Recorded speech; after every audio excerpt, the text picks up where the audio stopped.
Welcome. In this video I will show you how to change DPI settings on your OnePlus Nord 5 smartphone.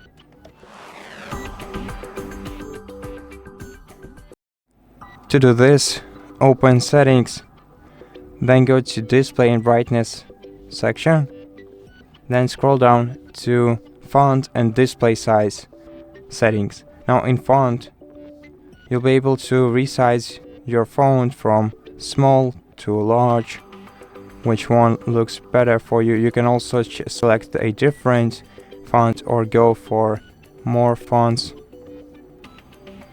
if you like. Each one has different settings, so you can not only change the size but also change the weight of the font and also make the font adaptive, if you will, by switching the toggle. And once you're happy with your settings, you can select Apply, and then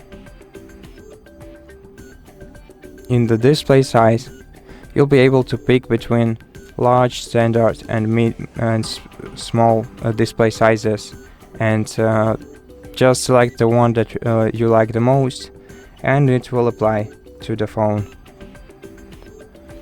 And that's basically it. Thank you for watching this video. If you liked it, consider subscribing to our channel, leave us a like and a comment below, and I'll see you in the next one.